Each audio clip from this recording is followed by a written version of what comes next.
Hey everyone, welcome back to the channel. Today we got something super magical, the LEGO Triwizard tournament, the Black Lake set. If you're a Harry Potter fan like me, you know how iconic this underwater scene is, from the Goblet of Fire. We are going to unbox it, take a closer look and all the details, and then build it together. Let's dive right in, no jewelry required. Alright, here is everything that comes inside. We've got several bags, instructions and a pretty cool lineup of minifigures, including a mirror person and a shackled Ron and Hermione, just like in the movie. These minifigs are amazing. I especially love Victor Krum's shark head transformation.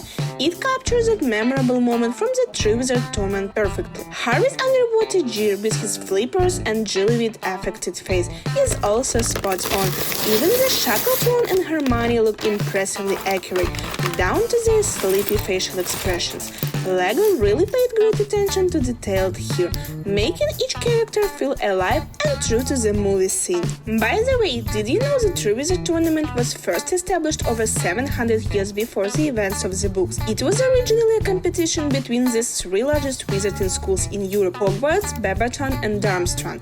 The Black Lake task was the second of three challenges. The champions had to rescue something precious to them from the depths of the lake. Harry ended up rescuing not just Ron, but Fleur's sister Gabrielle too. Mermaids, Grindelwalds and even the giant squid are part of Hogwarts lake lore.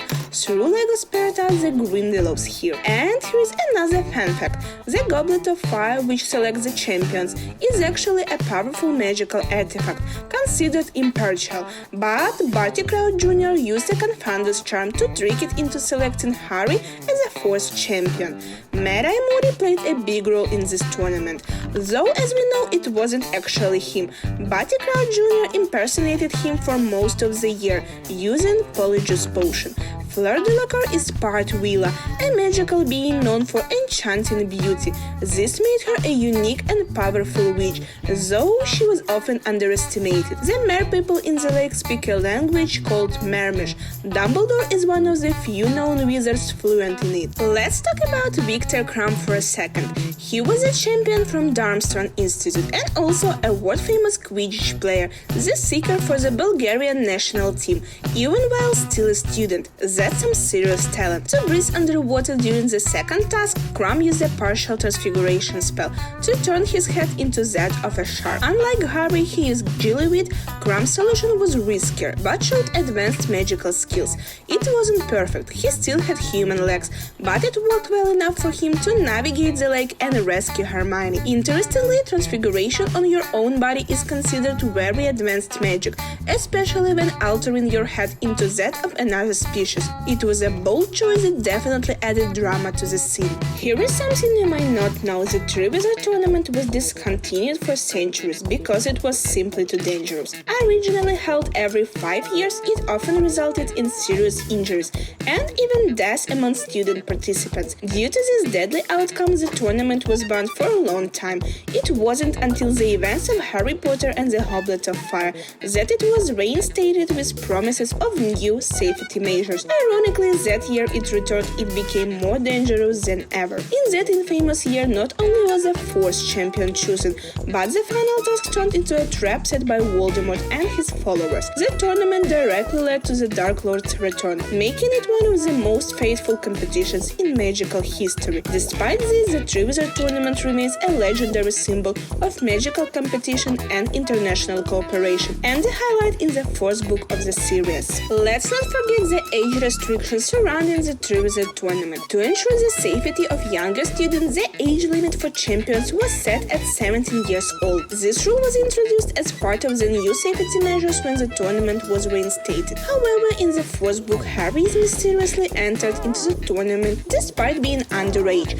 This becomes a huge controversy at Hogwarts, and many students suspect Harry cheated to bypass the age line placed around the Goblet of Fire. The Goblet of Fire itself was enchanted with the age line spell by Dumbledore to prevent underage students from entering. Fred and George Weasley famously tried to cross the line using an aging potion, but the spell backfired hilariously, giving them long white beards instead. Here is a great follow-up fact about the Weasley twins. After Harry won the Triwizard tournament, he received a prize of 1,000 galleons, but instead of keeping it, he gave the entire amount to Fred and George so they could open their dream joke shop, Weasley's Wizard Quizzes. It was Harry's way of supporting their creativity and bringing some lightness to a dark time, when the wizarding world was becoming increasingly grim and uncertain. Fred and George had always been known for their love of jokes and mischief, but this generous gift allowed them to turn that passion into a successful business.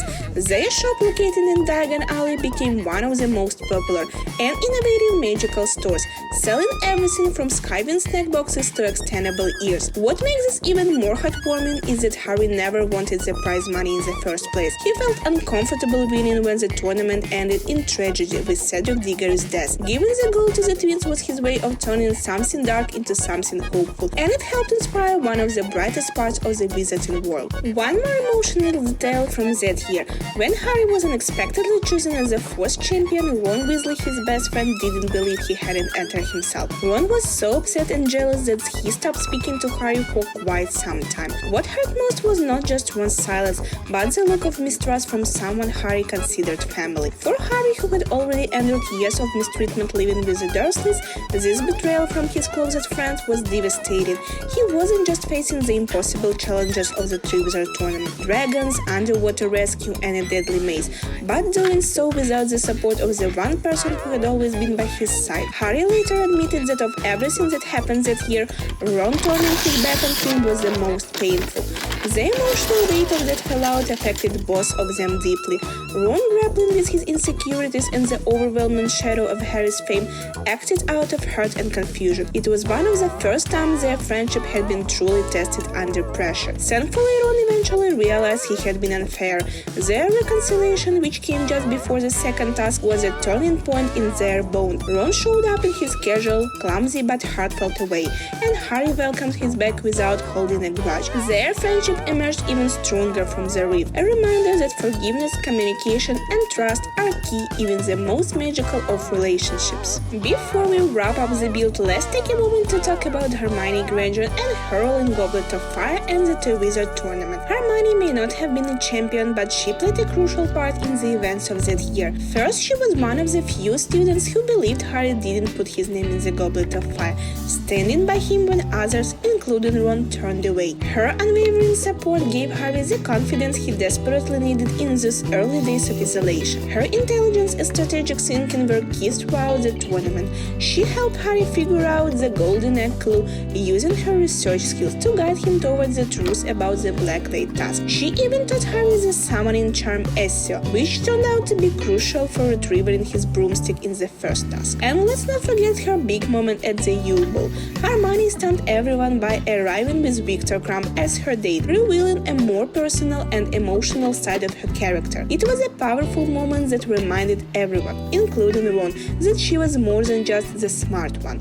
Hermione's role in Goblet of Fire was a reminder that bravery comes in many forms, not just through physical feats, but through loyalty, conviction, and quiet strength. And here it is! We've fully built our set. We've got the Blacklight scene with ruins, underwater plants, a dog, and of course the floating Ron and Hermione figures suspended just like in the second task. The design cleverly separates the lake's surface from its depths, allowing you to display both the above-water world and the eerie underwater mystery at once. I really appreciate the inclusion of small details like the chains on Ron and Hermione, the seaweed swirls, and the stone columns from the underwater ruins.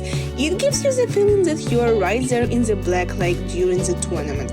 The rotating function that simulates Harry's swimming is both fun and cinematic. It really brings the action to life. This set is more than just a static model.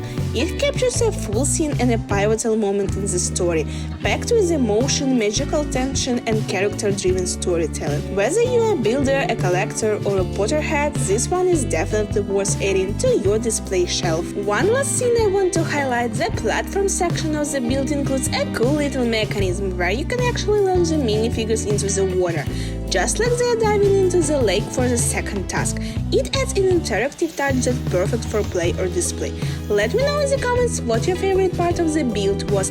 Maybe it was the rotating swim features, the amazing minifigs, or the diving mechanism that launches the character straight into the lake. I'd like to hear what stood out to you most. And if you're enjoying this magical build as much as I am, don't forget to like this video, subscribe to the channel and hit that notification bell so you don't miss out on future content.